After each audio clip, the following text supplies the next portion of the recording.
क्या आप भी यही सोच रहे हैं? So this video is exactly for you. Hello guys, this is Tanisha Shekhawat and welcome to your own channel NEET Marvels.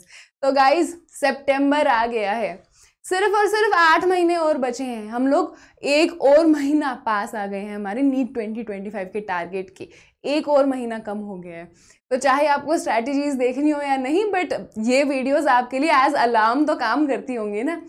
तो गाइज, अब आज से आपको स्टार्ट करना है from 0 level to 700 plus to crack NEET, to get a good seat, to get a good college, तो आपको उसके लिए क्या स्ट्रैटेजी फॉलो करनी होगी वो हम आज की वीडियो में जल्दी से देख लेते हैं। तो गाइज, अगर हम आज से स्टार्ट कर रहे हैं तो हमें दोबारा से अपने गोल्स को सेटअप करने की ज़रूरत है। हमें दोबारा से सोचने की ज़रूरत है कि क्या हमारा प्लान होने वाला है। तो हमें पता है बहुत सारे बच्चे जो काउंसलिंग नीट 2024 की काउंसलिंग का वेट कर रहे थे, उनको मे बी एक्सपेक्टेशंस पूरी नहीं होंगी, जो सोचा था वो मिला नहीं होगा। तो बहुत सारे बच्चों ने डिसाइड किया होगा कि नीट 2025 अटेम्प्ट करें। तो उन बच्चों को स्पेशली अपने डिसीजंस, अपने गोल्स को रिविजिट करने की ज़रूरत है कि हमें क्यों करना है नीट क्लियर, और अगर करना है, अगर we are finally sure about it, तो हमें एग्जैक्टली क्या स्ट्रैटेजी फॉलो करनी चाहिए। और उस स्ट्रैटेजी, उस प्रिपरेशन को फॉलो करने के लिए जो जो चीज़ें लगती हैं, जो सेक्रीफाइसेस, जो अमाउंट ऑफ हार्डवर्क लगता है, क्या वो हम करने को तैयार हैं? तो अगर हाँ, तो हम इस स्ट्रैटेजी वीडियो में आगे बढ़ते हैं। तो गाइस, पहले हम देख लेते हैं कि हमारे पास कितना काम बचा है। तो बच्चों, बहुत कुछ बचा है हमारे पास और 8 महीने का टाइम है। तो एक एक करके चीज़ें देखते हैं पहले कि करनी क्या क्या है, फिर देखते हैं कि टाइम हमारे पास इनफ रहेगा या फिर नहीं।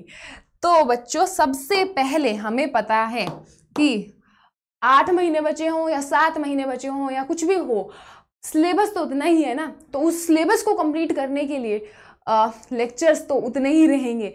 तो हमें हमारे लेक्चर्स तो ऑन अ डेली बेसिस लगाने ही पड़ेंगे। तो लेक्चर्स तो हमारी टू डू लिस्ट में है ही।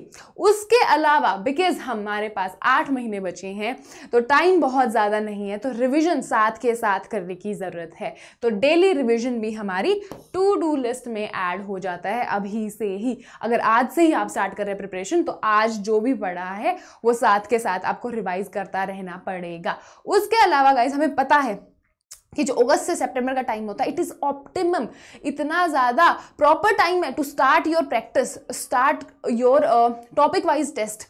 तो हमें प्रैक्टिस भी इस टाइम पे करनी ही पड़ेगी और कोई ऑप्शन ही नहीं है।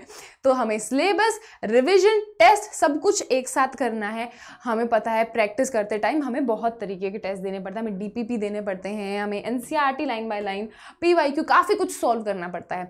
तो अभी रियलाइज़ हो रहा है ना बच्चों कि कितना सारा काम बचा है हमारे पास। तो ये सब करने के लिए क्या 8 महीने काफ़ी हैं? बिल्कुल काफ़ी है, मोर देन इनफ है। ना सिर्फ नीट क्रैक करने के लिए, बल्कि अगर आज से भी आप अपना 100% दें, जो भी रिक्वायर्ड हो प्रिपरेशन को 100% देने के लिए, वो सब कुछ करें, तो आज आप ना सिर्फ क्रैक कर पाएंगे, आप एक रैंक 1 भी ला सकते हैं। आज के दिन में 720 पे 720 भी स्कोर किया जा सकता है। 700 तो ऑब्वियसली पॉसिबल है ही। तो उसके लिए हम देख लेते हैं कि हमारी फाइनली स्ट्रैटेजी क्या होनी चाहिए। तो गाइस, इतना 8 महीने का टाइम है और इतना सब कुछ बचा है, तो हमें थोड़ा सा डेली के पढ़ाई के घंटे बढ़ाने ही पड़ेंगे ना।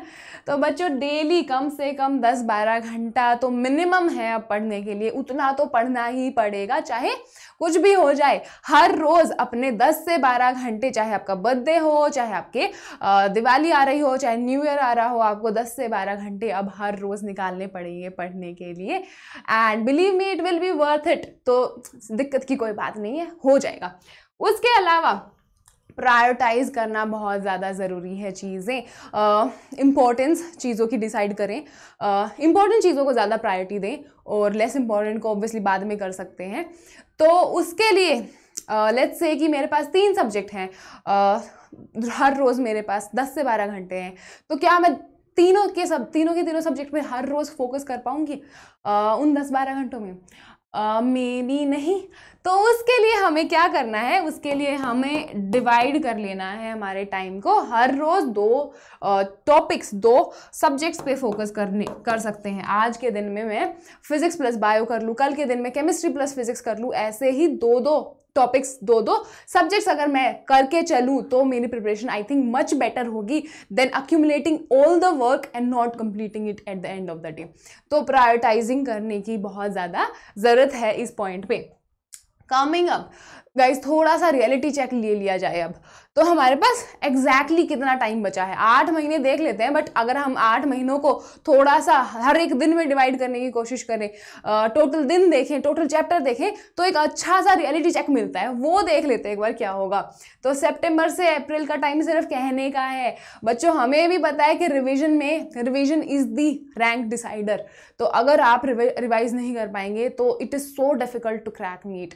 तो रिविजन के लिए तो टाइम रखना ही पड़ेगा ना, और 2 महीने तो मिनिमम है उसके लिए। तो हम बिटवीन जैन और फैब टू अप्रैल हमारे रिवीजन का टाइम रखना ही पड़ेगा। तो सिलेबस कम करने के लिए 8 महीने नहीं है, 6 महीने है रियलिटी में। तो इन 6 महीने में, so in these 6 months exactly amount of syllabus है क्या जो हमें कंप्लीट करना है। अगर मैं पीसीबी देखूं तो इन माई PCB I have about 72 chapters. In 72 chapter को करने के लिए एग्जैक्टली 6 महीने बचे हैं। तो अगर हम मंथ वाइज डिवाइड कर लें, सीधा डिवीजन कर लें, मैथ्स कर लें थोड़ी सी, तो हर महीने 12 चैप्टर मेरे को करने ही पड़ेंगे, चाहे कुछ भी हो जाए। और द डील इज कि वो 12 चैप्टर में मैं ना कुछ छोड़ नहीं सकती मैं बाद के लिए उसके शॉर्ट नोट्स, उसके माइंड मैप्स, उसकी प्रैक्टिस थोड़ी बहुत, वो सब कुछ भी नहीं छोड़ा जा सकता। वो चैप्टर पूरा का पूरा 12 चैप्टर 1 महीने में मुझे पूरे के पूरे करने पड़ेंगे, ताकि रिवीजन के टाइम पे कुछ पीछे का बचा हुआ मेरी रिवीजन को अफेक्ट ना कर पाए। तो पूरे के पूरे अपने 12 चैप्टर हर एक महीने में करें। उस हिसाब से अपनी टास्क लिस्ट डेली के गोल्स बनाएं, चाहे आप इसको वीकली डिवाइड कर लें, चाहे डेली डिवाइड कर लें, और हर रोज अपने गोल्स को कंप्लीट करें। तो गोल्स डिसाइड करने की बहुत ज़्यादा ज़रूरत है, और उनको हर रोज़ पूरा करने की बहुत ही ज़्यादा ज़रूरत है, क्योंकि बैकलॉग्स तो इस टाइम पे अफोर्ड करे ही नहीं जा सकते। तो अब दिक्कत ये होती है कि हमें स्टार्ट तो करना है, बट पता नहीं होता कि स्टार्ट कहाँ से करना है। तो उसके लिए बहुत ही ज़्यादा इजी ट्रिक आने वाली है आगे। तो उससे पहले देख लेते हैं कि क्या क्या करना होगा। तो हमें पता है कि किसी भी चीज़ को करने से पहले उसकी फाउंडेशन बिछानी पड़ती है, तो उसके लिए बेसिक्स तो क्लियर करने ज़रूरत है ना। तो बेसिक्स से स्टार्ट करेंगे और धीरे धीरे मूव ऑन करेंगे टूवर्ड्स एडवांस टॉपिक्स। तो हमें पता है हमारे पास बायोलॉजी में स्पेसिफिकली बॉटनी और हमारी जूलॉजी का बाइफर्केशन होता है। अगर आपको सेपरेट करके करना है, बाइफर्केट करके प्रिपरेशन करना है, तो वो भी कर सकते हैं, साथ साथ करना है तो वो भी कर सकते हैं।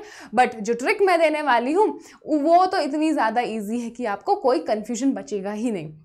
उसके अलावा हमें हमारी फुल फ्लेज्ड तैयारी रखनी होगी, जो कि हम ऑलरेडी डिस्कस कर चुके हैं कि टाइम है ही नहीं कि मैं बाद के लिए अपने शॉर्ट नोट्स बनाने के लिए रखूं, मैं बाद के लिए माइंड मैप्स बनाने के लिए रखूं। अगर मुझे 12 चैप्टर 1 महीने में करने हैं तो वो पूरे के पूरे करने होंगे, ताकि एट द एंड रिवाइज करते टाइम, प्रैक्टिस करते टाइम पूरा मटीरियल मेरे पास पड़ा हो। ओके, कमिंग अप कि कैसे स्टार्ट करें, तो वो क्वेश्चन का आंसर तो हमारी एनसीईआरटी में ही है ना बच्चों। हमारे हैं ये 2 इंडेक्सेस। इन इंडेक्सेस में क्या है, इन इंडेक्सेस में है एक flow of chapters. Believe me, NCERT इतने अच्छे से बनी है कि आपको कहीं और जाने की ज़रूरत ही नहीं है। स्ट्रैटेजी भी थोड़ी बहुत यहीं से मिल जाती है। हमारे ये जो पहली यूनिट के चैप्टर हैं इतने ज़्यादा बेसिक हैं और इतने ज़्यादा इम्पॉर्टेंट है आगे के चैप्टर्स को पढ़ने के लिए। तो अगर मैं स्टार्ट इसी फ्लो में करूं तो it would be much better. तो धीरे धीरे अपने बेसिक्स क्लियर करके, हमें पता है सेल की यूनिट आगे की फिजियोलॉजी को पढ़ने के लिए कितनी ज़्यादा ज़रूरी है। तो अगर मैं इसी फ्लो में पढ़ूं, अपने बेसिक्स क्लियर करके, धीरे धीरे फिजियोलॉजी थोड़ा सा एडवांस होता है जो कि उसकी तरफ मूव ऑन करूं, तो ये परफेक्ट फ्लो है टू स्टार्ट। तो पहले चैप्टर से ही शुरू कर दीजिए।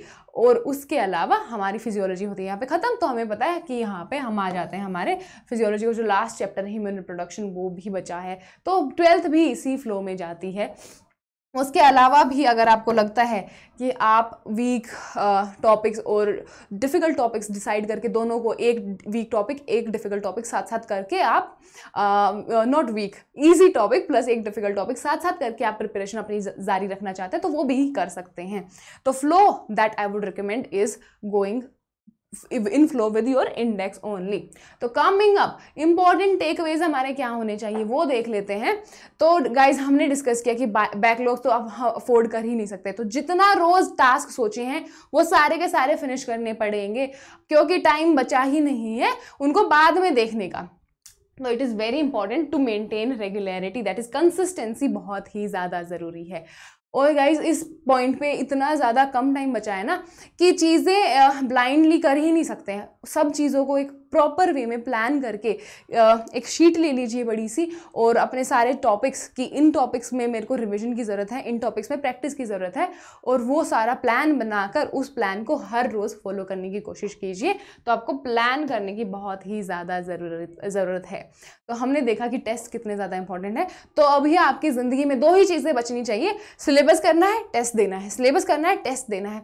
कंटिन्यू कीजिए फॉर नेक्स्ट 8 मंथ्स, आपको कोई डाउट ही नहीं रहेगा अपनी प्रिपरेशन पे, इतनी तगड़ी तैयारी हो जाएगी आपकी। तो पीरियोडिक टेस्ट बहुत ही ज़्यादा ज़रूरी है गाइज। उसके अलावा हमें भी पता है फ़ोन से पढ़ते हैं, हमारे मार्वल्स के लेक्चर भी फ़ोन से ही लगाए जाते हैं, तो ऑब्वियसली इतना बड़ा डिस्ट्रैक्शन है ना वो फ़ोन, तो उस सब डिस्ट्रैक्शन से बचने की जिम्मेवारी है अब आपकी। आप डिस्ट्रैक्शन अफोर्ड नहीं कर सकते हैं इस पॉइंट पे।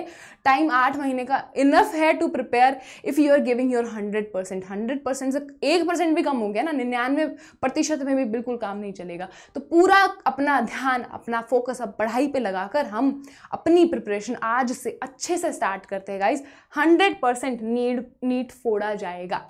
तो इसी के साथ हम हमारा सेशन करते हैं sum up. I will see you in next one, और उसके लिए आपको करना होगा इस सेशन को like, share, subscribe to NEET marvels, और जो टेलीग्राम का लिंक है वो तो डिस्क्रिप्शन में होगा ही, तो आप जाकर फटाफट ज्वाइन कर लेना। Bye bye.